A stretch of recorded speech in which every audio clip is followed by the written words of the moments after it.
Hello, everyone. Welcome to GBC Live. I didn't realize I had a really long hiatus, but I love talking gravel. I love talking the Lost Coast. As you know, it was a pretty big adventure a couple years ago. Was lucky enough to revisit part of it, helping scout the Usal Hopper over the summer. And around the same time, Andrew from Gravel Pack Riverside took his crew out there, as well as some Redlands people as well. It did some exploring some other areas that I haven't been to. Before I bring Andrew in, quickly, our Mammoth Tough video looks like it's primed and ready to go this Thursday. I was really fortunate to bring my wife along. And one thing I think I probably should have reiterated in the video was that, she was on an e-bike. People got to have an entry point somewhere. So, consider doing the same with other people, introduce them, give them the gift of gravel, as Nehemiah Brown would say.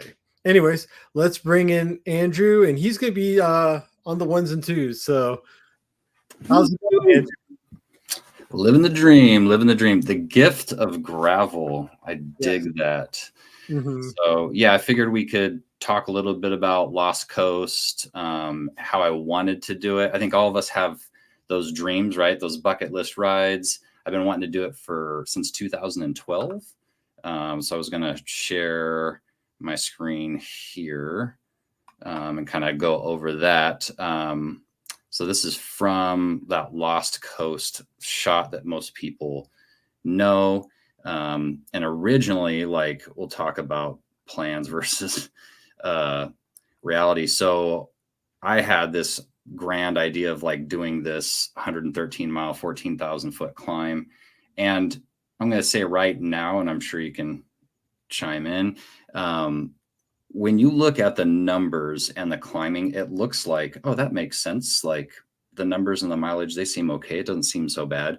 But for me, it felt like it is incredibly concentrated. A lot of the climbing is in all your climbing is in one shot. Boom. When we try to do this logistically, though, you have to have someone drop you off, someone pick you up.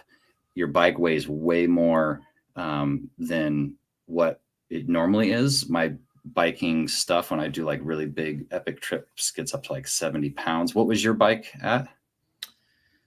It was 25 plus everything else on there. But before we go into the specifics, let's just tell people a little bit of what is the Lost Coast? Background. Yeah, so Lost Coast, and you're probably better at the history stuff than I am, is an area of the coast where there was some development that was done and the coast kind of took it back. And so people kind of fell back. There's still a lot of history in Ferndale where you typically start. There's, some unique things there. They have the oldest, I think, concrete poured bridge. The only thing you guys are going to know is it's super narrow when you drive over it in Ferndale.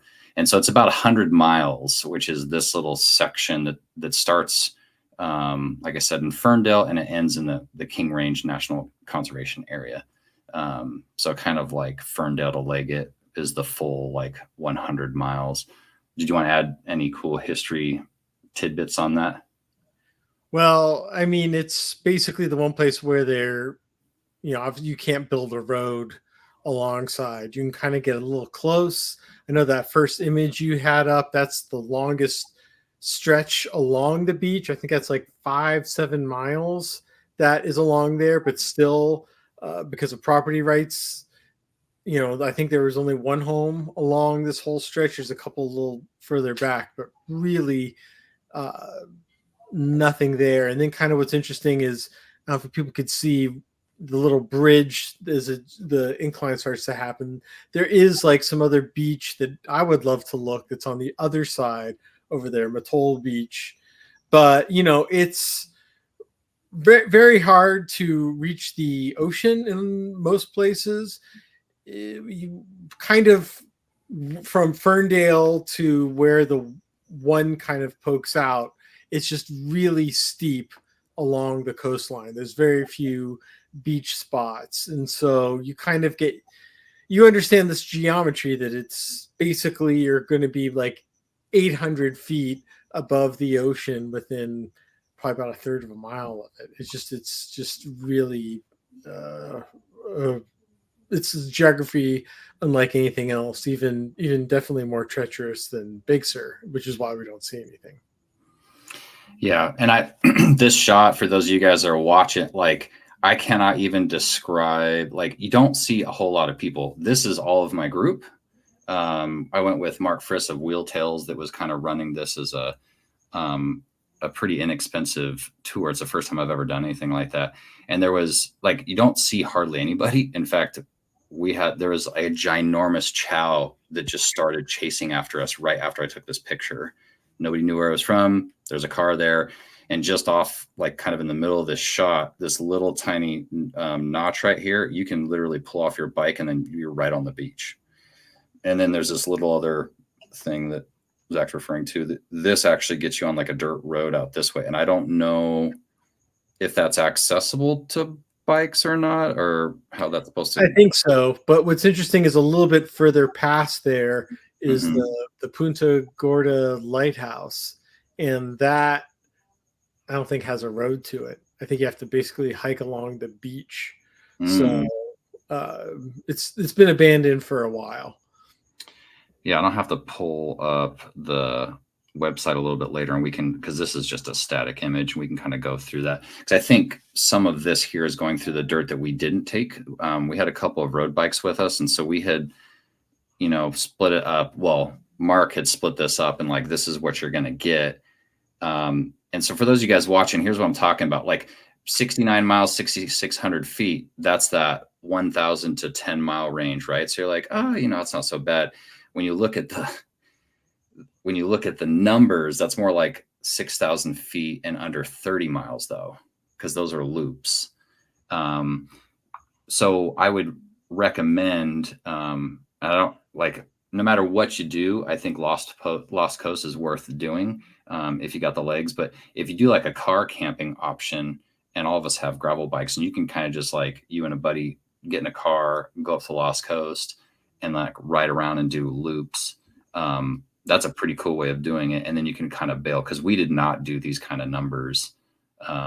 We did much shorter loops here. These are my actual ridden rides that I got from Strava. This one here is like riding through the Avenue of the Giants. So that was day one, right? This is day one.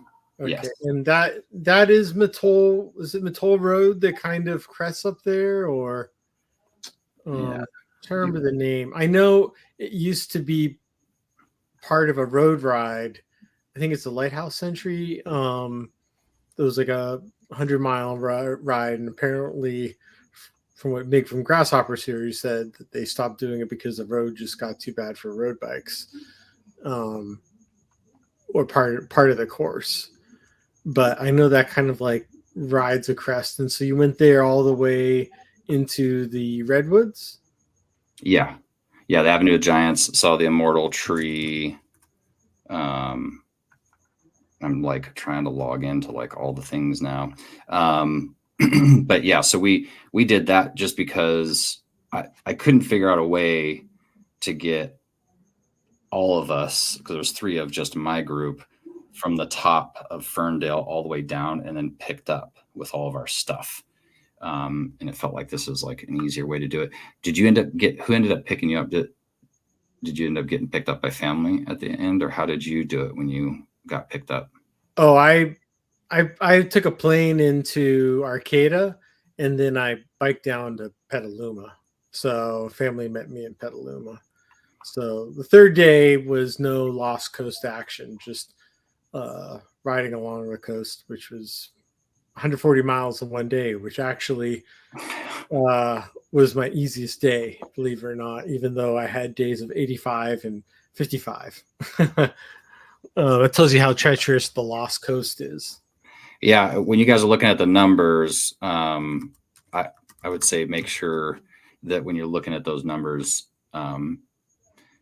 don't take them lightly.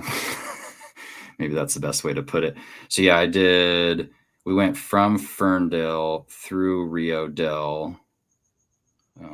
Let's see how to share that here.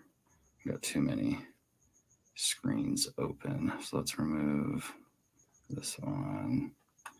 And we'll present, share screen, window, and do the Strava that everybody is familiar with. So there, we're going to zoom in. I don't know how to get to the full screen map. There we go. Okay, so we start here in Ferndale. You guys can get, there's a really cool hotel. There's Airbnbs, but there's a hotel that's been around there since 1890. I have a picture of. So we went through like Rio Del into like Pepperwood. There's this highway that you cross, which is kind of creepy. And then we were up in this area. Somewhere in here. Yeah, there's the Avenue of the Giants right here. This little green section. So this is that picture, Avenue of the Giants. So I know obviously that's exactly where it starts. And then you're there's the immortal tree, 1,000-year-old tree that they chopped down and it lost like 500 feet. And so, yeah, you can see this is called Avenue of the Giants right here. And riding through there is just amazing. But if you do strictly the Lost Coast, you're coming down, this way. This is pulling up the map here. So if we pull up the right with GPS here, you can see you're not really going to be, let's do Google Map to Google Maps, so I'm not confusing anybody. So here you can see the 101 in Rio Del. The Giants is right here. So Lost Coast diverts quite a bit here. And so you have to kind of choose or not choose, right? So it'd be hard to get, we basically did an out and back. So if you're doing like a car camping kind of thing, or if you want to add some time and you're like, hey, we're going to do this big trip, I'm not going to have another chance to do like Avenue of the Giants, let's go ahead and do that. Because this starts all the way. So Ferndale's here. And then so you'd be around this way if we stacked that on top of each other. But Lost Coast comes down this way and then comes in here. There's that black sand beach. Oh, there you go. Yep. Cape Mendocino Lighthouse. Well, that's different. Right. I think that one actually, it got the lighthouse you see in Shelter Cove.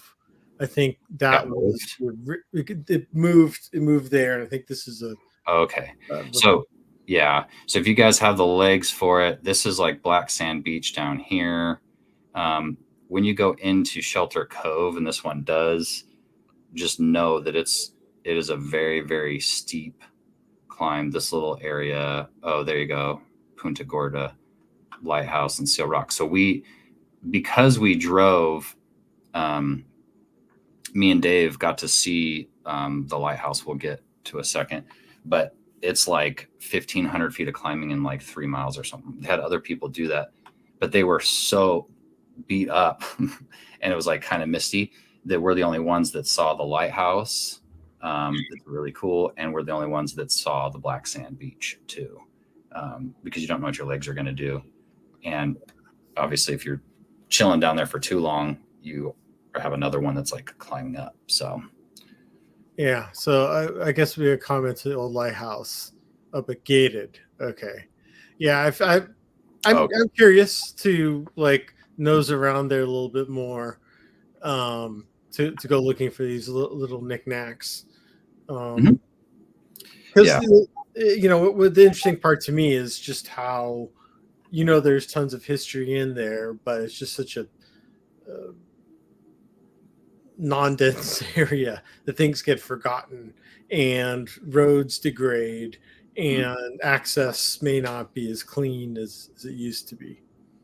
Yeah, I think with bike packing in general, you want to pick easygoing people. I'm super thankful, and I'm going to talk a little bit, about some of the people that went with me. I should have had some pictures of Todd, but Todd's in the thumbnail. He's a little yellow guy that's in there. You need to have easygoing people that are able to to be flexible. And then I'd also recommend don't bring a Tesla. I know that's awfully specific. We had 2 people that brought a Tesla and like they barely made it. And the guy that was leading, hey, did you get back? And like just barely made it to a charging station because it is very rural. Yes, there are Tesla charging stations out there, But you're going to basically have to plan everything around where those charging stations are.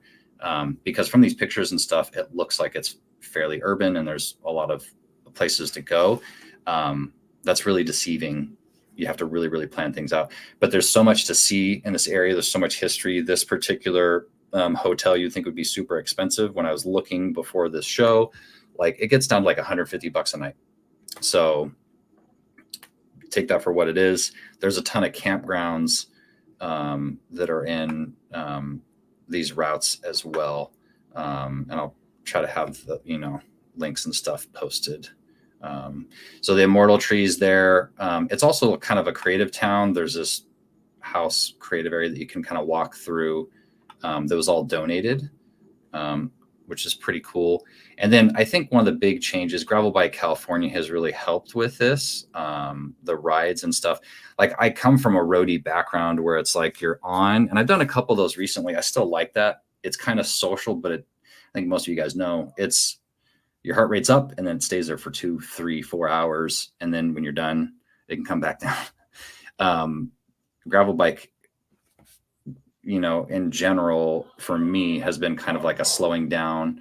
And so some of these bike trips, I would say, hey, do you have a buddy that's got something going on like a retirement? Do you have a birthday or something that you can celebrate also with a ride? So it's not just this random ride. In this case, Dave's one of my close buddies. He's a legend and he was retired. And I was like, I think it'd be really cool if we have everybody within this group, because this is a tour. Like we haven't met a lot of these people before. We've ridden with them, people in Redlands, really, really cool. But like most of these people I'd never met before. I knew Mark. He's a really cool guy that runs this with a dog. It's actually the couple next to him. That's their dog. And it was just a really, really fun experience. Because, and Zach can speak to this, like there's so much it's almost hard to take a picture of everything. It's just beautiful, beautiful. But the entire time, like all the days we rode, we never saw another person on the road. And we rode in a completely different, I don't remember what month you rode. For us, this was when was this? August? Oh, I was there in July. I mean, I definitely did not see another cyclist the whole time. There's parts there that, I would see cars. I would see some people look out, and I definitely waved to make sure people would remember me in case something bad happened. So if they say, "Oh, did you see a cyclist go through here?" Like, "Oh yeah." So it's good advice for anyone if you're out on a trip. Be super friendly, because if something happens to you, then someone will say, "Oh, I did see a cyclist at such and such point."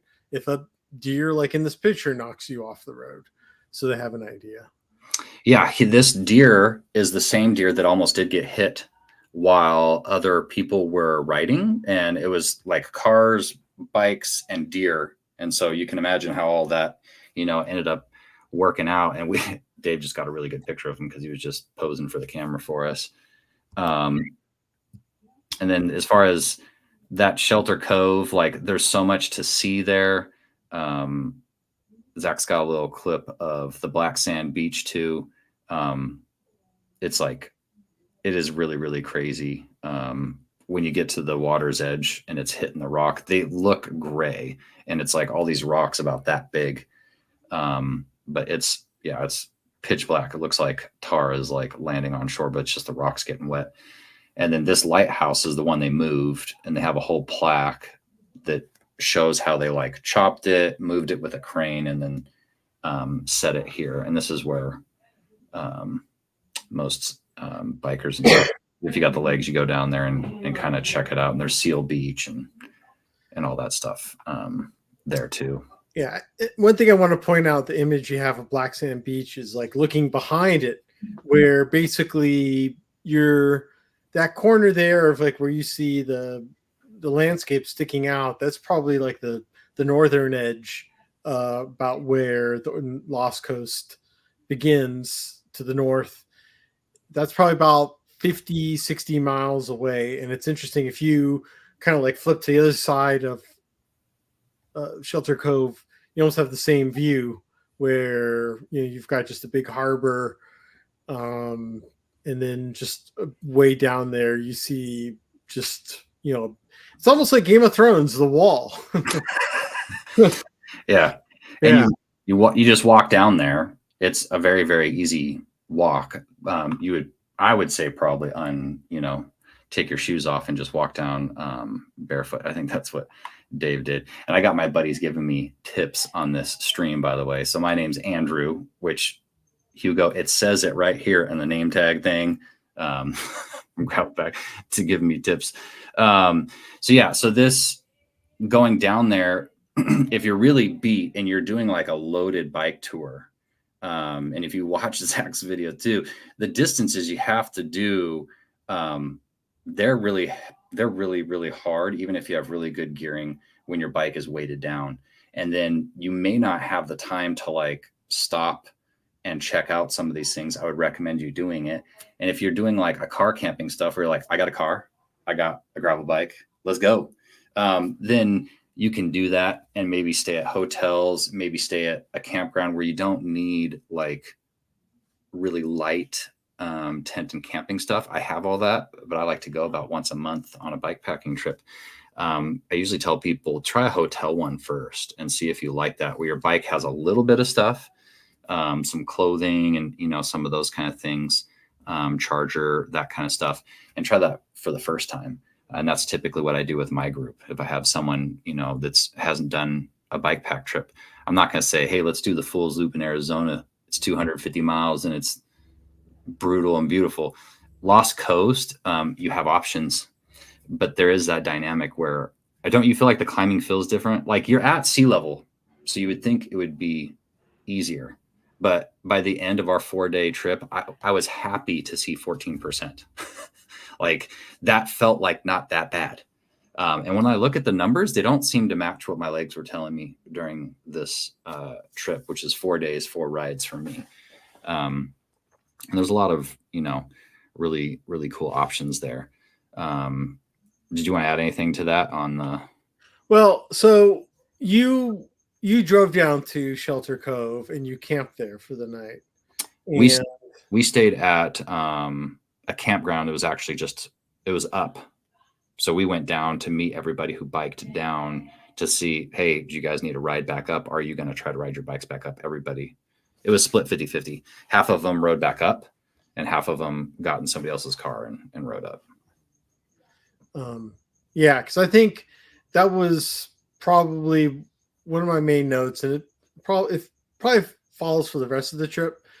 I mean, I didn't have to stop in Ferndale because I had spent time in there before, but my day one was from Eureka to Shelter Cove. It was 85 miles, like 9,500 feet of climbing to get in there, and I got in before 5 o'clock, and the next morning I was gone at 7 a.m. So I didn't get to really spend that much time there on my first trip. There's that airstrip there. Yeah. I'm like, that's pretty useless. But then about a year later, when we did stay there for a couple days, there's a lot of volume of planes in the middle of the day that they go in and out of there. And, for me, the first time I biked down and biked back up, that road in is really gut-wrenching if you're in a car trying to drive it. And it kind of made me sick. And there's even in the store down there, they have a t-shirt that says I survived Shelter Cove Road. So just to imagine biking it, and if you're bike packing, if I had to do it again, probably what I would have done was stay an extra day there. Maybe even though I would have had a bike back up there, there's the state beach that's right below that has a dirt trail down there. I would like to explore that and still have a little extra time during the day. But yeah, I think what I would try and do is really try and space your time out, give yourself time to have those little happy accidents along the way and to dig in the weeds. Yeah, there is so many options, you guys. There's so many cool things you can do. And if you try to really say, I want to stick to the schedule, you'll probably stick to the schedule, but you're going to miss a ton of stuff. And I think that's probably the best advice in bikepacking in general is maybe travel less than you think that you're going to on purpose. This next one I'm doing this next weekend, I purposely did that. Like it's my most chill bikepacking trip I've ever done. And I'll probably have notes afterwards. But at the Lost Coast, there's just a lot of really unique things that are easy to Google. But Shelter Cove, everybody tells you it's like a fast, smooth descent. It's not. Like the turns are really tight. There's a lot of spots that are really, really rough. And in the truck, we were like being really careful. Dave was driving. But I'm like, yeah, if it was longer, I would have like puked my guts out just driving. And then to have to climb that back up, you need to be ready for it. So make sure you're looking at the GPX, like that file is not lying. The climb is brutal out of there. And there's no shoulder. Everybody was polite with us and they gave us room. But there was no shoulder. So yeah. The good news is on the way up, they can't drive fast up there either. It's too windy. But yeah, that's the one thing. The main general store is about halfway down. So you have to make sure that you have that located, because if you're going 30, 40 miles an hour, you can really just zip right back or have a nice little climb to go back up there. Because that's what I did. Like I bought a bunch of supplies at the end of day one in there. It was interesting, pretty interesting. Oh, yeah. John Knapp. Yeah, buddy. I want to make sure I get to the comments. And yeah, I just put a keynote together because it helps me put my thoughts together. And then mapping, I use Ride with GPS. What do you use, Zach, to map? Yeah, I did that too. But what I also do is also cross-reference the Strava heat maps just to make sure that it's still being used. And yeah. Sometimes, especially probably, I know you didn't go into there, but the south of Shelter Cove, the Usal part, that that was about like about 20 miles till I reached the Usal beach. That I didn't really come in I came in contact with.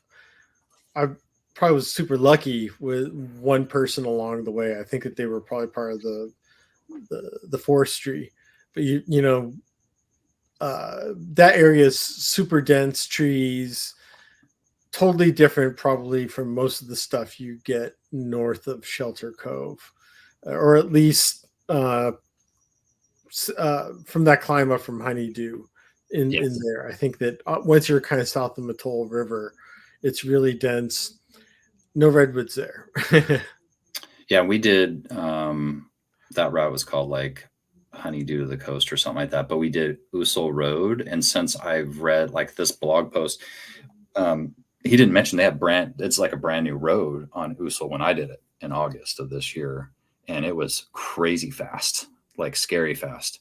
And then it got like really, really gravelly, and then there was another section that was really fast again that you had to just look for ruts and stuff. But again, I did a loop, so I didn't keep going. You probably kept going down. And there's like all kinds of weird stuff we saw. It felt like someone was abandoning an RV or a trailer every quarter mile or so at one point. But staying towards the coast is obviously really cool. I did want to show you guys some stuff inland. Again, like I've done a lot of rides, a lot of bike packing trips, and the Lost Coast is just so different. There's a picture here, Avenue of the Giants riding through it, but I could have 1,000 pictures like this main one here. This is Mark, monster of a man. He's just chilling in t-shirts and a short, and he'd be passing all of us, and we're all in full kit. He made it look easy too, using like aluminum KHS. And then the blackberries, like it's crazy. I don't think this exists out towards the coast, but if you go just a little bit inland, you can just literally ride your bike and pick blackberries off the side of the road. Much as you can eat. Crazy. People sell them, but here and there. Did you have any like wildlife encounters or anything when you were doing your thing, or was it all pretty quiet?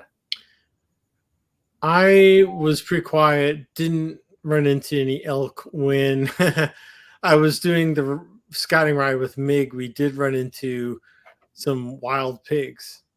Oh, yikes. and that was kind of they weren't that big. So that was the other interesting part too, to see like this little baby family kind of run along there. But yeah, I'm sure there definitely is wildlife there. I came across a few deer, but they kept their own way. Yeah, so like as far as bike packing goes, there's a lot of options, and for most people that are new to it, I just tell people just grab a backpack and come with us and do a hotel tour first.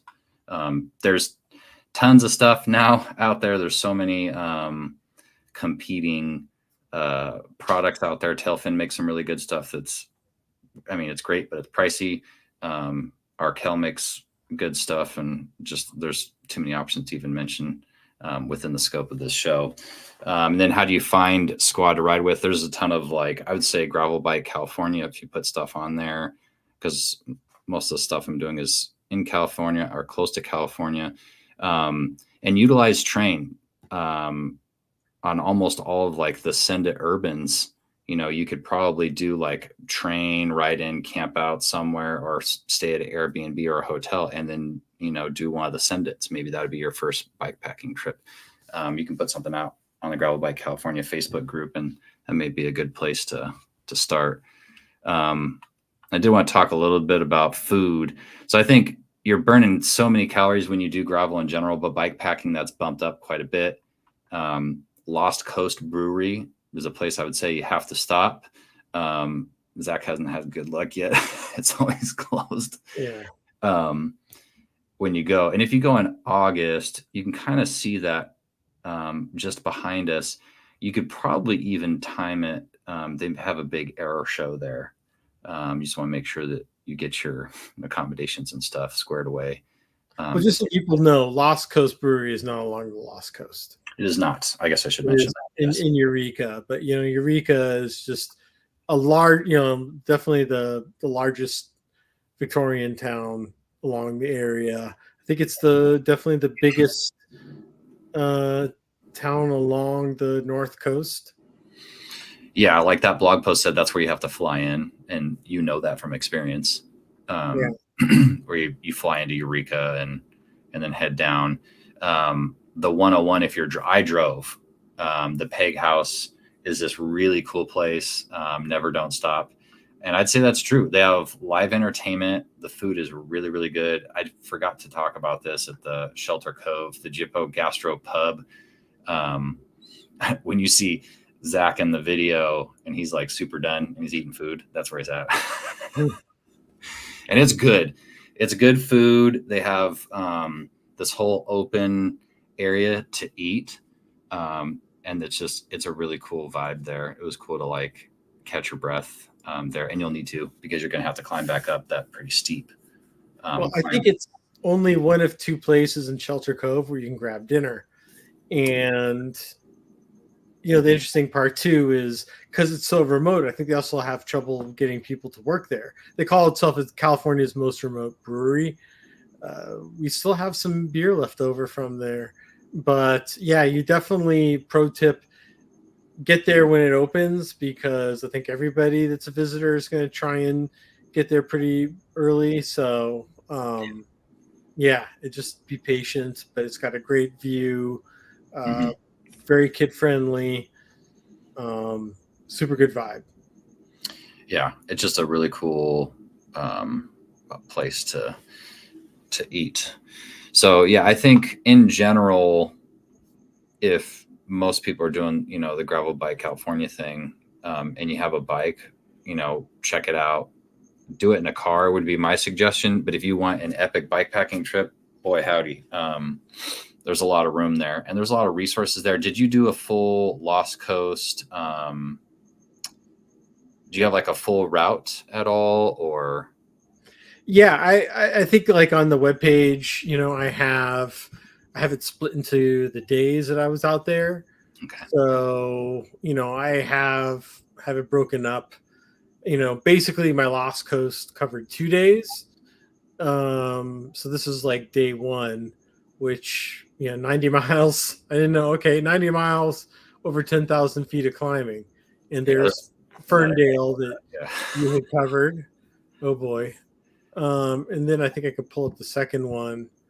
Now this one, even though the route says 65 miles, is basically 35 miles from Shelter Cove. But if I just highlight, I don't know if it'll show in the small map here, but oh yeah, so it's 6,500 feet of climbing in 35 miles. I gotta remember that trick. That's a cool trick. Yeah, and then the little, and like I said, the climb out here, just so everyone knows. Yeah, it's 11. Well, yeah, you didn't even highlight from the bottom either. Yeah, 1,500 feet and 2.6 miles. Just that section you highlighted. It's even more if you go further down and highlight it. Because yeah, that chunk is. There's also some side roads. I don't know if that breaks it up. It's still going to be steep either way, but yeah, day 2. I know you got this picture is probably typical of probably about 90% of my pictures in the forest there. But I guess like the one thing like you see here that's like the cover image, and you'll see probably for the cover shot for the Usal hopper kind of going the other way, is the Lost Coast. And Usal Beach is there's probably still about like 8 miles of coastline that's the Lost Coast there. It's just it kind of like empties out here onto Highway 1 before it meets up at the coast. But yeah, I've got all that on my website. For some reason, a lot of people have been watching my Lost Coast videos lately, day 1, day 2, which is great. And hopefully they do it smarter than me is what I just hope for. Yeah, so I'd say take your time, like Zach said on his notes, like pace yourself. I would absolutely not do 10,000 feet on the first day. I don't got Zach's legs though, so just saying, hat to you. But and gearing, like I honestly don't even know when they came out with gravel gearing. I don't think they really understood like what people were going to use it for. So it's like, you're going to tell me my mountain bike has a 30 up front and a 51 in the back. And like the middle step is a 32 up front and a 34 in the back. Are you kidding me? So like I have 4 gravel bikes, and the one I would use for this would probably be more like mountain bike gearing, where I have like a 30 up front and a 48 in the back, which sounds crazy. But that bike, when it's fully loaded, can get up to 70 pounds where I'm filtering water and all that stuff. I would not recommend doing that for your first one. But a lot of you guys, if you have a GRX 810 out there, you can just get an 1140 cassette and just slap it on there and just pull the B screw out a little bit. And you have a 10 tooth gap at least. And that's more gearing than most people have. And the first time you go bike packing, you're going to find out why. So yeah, if you're doing flat stuff, totally cool. But if there's anything you can get from the show, Lost Coast equals absolutely not flat. When Zach brings up that route at the bottom, just look at that climbing. It's like flat, and then boom, these big old mountain, and like all of your climbing is in concentrated segments. You see a big hill, that first big hill. Yeah, because it zooms in because you did the highlight thing. Now I think you have to click. There we go. You can see that first one's like boom, and then you got all those like rollers, and then another boom, and then that last little bit is going to be the kicker for a total. What is that total? 8,000 feet. Yeah, and pretty much like, so the Lost Coast kind of comes out like right about here, 42. You've got like one big climb. It's a real fun descent in there, and then it's just when you hit the coast right here, it just, you look back, you just can't believe, even though you can't see all the way down the Lost Coast, like what you've accomplished. And you can see it's like, for me, I stayed at Fort Bragg. That was like 22 miles away. You finally can take advantage of the tailwind. One note that I think is new, because for me, the biggest issue for people have been, how do I get up there? Because most people that bike tour, typically if they're going down the coast, they'll just do the 101 and then take the one here out of Leggett. So there's still some climbing in here. What's kind of nice is the Avenue Giants 299 is the older highway, uh, and it parallels. So part of it, you will have to go on to the 101 in certain parts, but a good portion of it, at least you'll be on the older original highway. But most people go north to south because of prevailing winds. So that's why the biggest issue to try and do something like this is, how do I get my bike up there? And so actually the airport is in McKinleyville. There's a bike shop that Mig had recommended, Revolution Bikes. They have one in Eureka, one in Arcata. I went to one in Arcata because it was closest to the airport. There was a bus that takes you there. It actually dropped me off here. It was just being renamed Cal Poly Humboldt State. Put me in the heart of campus. People were super helpful. But what I was going to say, if you're watching this video 30 years from now, hopefully the Great Redwood Trail will be complete. And there's actually the inland route that goes over the old railroad. But one thing that I did happen to see when I was up there reading the papers was there's actually a bus that goes from Ukiah. Oh, that's right. It's right here. Probably the last biggest. Well, I mean, it's probably bigger than Willits, but this is actually around where the Great Redwood Trail starts to go in, actually right behind Redwood Valley. But you can take a public bus up there, and I think they have bike racks. The only thing is you just have to make sure you reserve your spot ahead of time. So definitely way cheaper than flying it, having to send your bike, having somebody have to assemble it, making sure everything is on there. So I would definitely do that.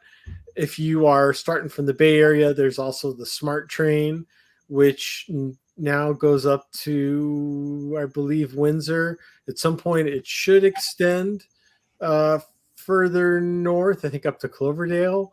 So that would get you a good part of the way. So unfortunately, people watching this video in the future are going to laugh at us for what we have. Hey, we gave it our best shot, man. Yeah. And you gave it a really good shot. Like the numbers you put out there are pretty impressive. And you did not have gearing that I would have recommended for anybody to go bikepacking either. You had to muscle that junk, and didn't have the fancier bike kit either for like the bikepacking stuff. But yes, the climbing is relentless around there. And I think you can really lower the bar of difficulty if you're doing it in sections. Like you could park in Ferndale and then do a loop. You could, go further down. The Grasshopper series is really cool where you can do that event and have it run with support. I think that's a really cool, very appealing event. But there's just a lot here to do because some of us, it's scheduling. We're trying to balance kids and trying to convince my wife to go up there with the kids while the Grasshopper series is going. And it's always, my family's got something going on typically. So I can't go. So I did this, and I would say, grab some buddies, make sure your bike's in good working mechanical condition, because you're going to be working it pretty hard, and then make sure you got the gears. You got anything? Well, we can unpack a lot. I say if people have questions, I know Andrew is open to helping out. You can reach out to me. But yeah, I think your advice was great. Just go out, baby steps, because it's not just, there's something about like where you have like no constraints of time, and you just kind of have that freedom. And that's really the best part of it. Even me and my daughter just taking a train into Santa Barbara and just biking around, and it's not our home. So we just kind of like roam and explore and discover. And we obviously have a lot of time around there because we're not really going too far. So I think like once you do that, and you'll start to fine tune, because I already was Monday morning quarterbacking. How would I do it differently right after? So I just say baby step it. Don't do anything too grand to start. Just even have an overnight. again, just to take advantage of the trains. That's a great connection. I know, we have the Amtrak system, but there's also the commuter rail in the Bay Area, Sacramento, LA and San Diego is connected together through it. So, those are great little options to supplement your trip without having to double back, or you can really go as far as you want.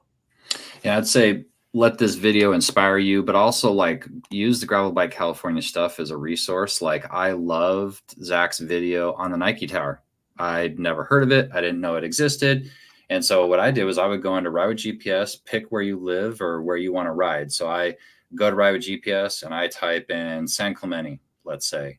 And then I look for rides around there and I do what I call snipping and clipping. So I'll grab a ride, I'll move it over and I'll clip it so that I can connect it to a train. So I watched Zach's video on that whole Nike Tower and I came up with a really like one of my most fun bike packing trips. And we took the train to LA, rode into Chinatown, and then I took the Purple Line down to Santa Monica. And then we get off on our bikes, we ride up because trains are really good. Keep in mind, I would say keep your group around 4. It gets really complicated when you have a group of people with bikes, but trains, you can usually get all of you on there. And so I usually keep around 4. Went up, saw the Nike Missile Tower. It was during sunset. It was freaking beautiful. And then we dropped down into Calabasas and we boogied as fast as we could get to Peddler's Fork, had late night dinner. I love Peddler's Fork, stayed at a hotel, went through Red Rock Park and saw the MASH truck that Zach just posted up, I think recently. Went through Malibu, so Red Rock and then Malibu Creek State Park. And then, the rest of the way through a bunch of different gravel. There's like so many options in California that people are just not aware of. And it's really, really cool to stitch something together close to home. Well, right. It's really cool. Obviously, you and I love this area enough. We could definitely continue this conversation until one of us keels over. Yep. But Andrew, like I said, if I repost a lot of his stuff here on Instagram, if you're in the Riverside area, normally tonight I know you're riding, so thank you for joining us. But you also ride Thursday nights. Mm-hmm. But it's the oldest bike club west of the Mississippi. So obviously look up Gravel Pack Riverside or the bike club. And, great resource and a good group of people out there. Thank you. Yep. I like them. I'm partial to them. Ooh. Great groups. When are we doing this again? I hope you're talking GBC Live because it's not going to be the Lost Coast. I am thinking maybe next summer I would try something, but it would be a far tamer version or broken up. So, yeah. I still want, like right after I got done, I told Dave I got PTSD. Like I don't know that I want to bike pack that area. And then when it wore off, I was like, you know what? I wonder if I want to bike pack that area and do some of it and do the camping where that guy breaks. Because that one guy breaks it. The blogger that I found breaks it to like pretty small. Like one of the days is like 23 miles. Mm-hmm. And you can do that if you got the gear. But I don't have a date yet set. Well, stay tuned on Gravel Bike California Facebook group, and I'll put it out there if I do it. Yeah. Well, Andrew, thanks again for joining. I know we've got more adventures ahead, and keep taking pics so we can share them. Yep, will do. Thanks for having me. All right. Bye, everyone.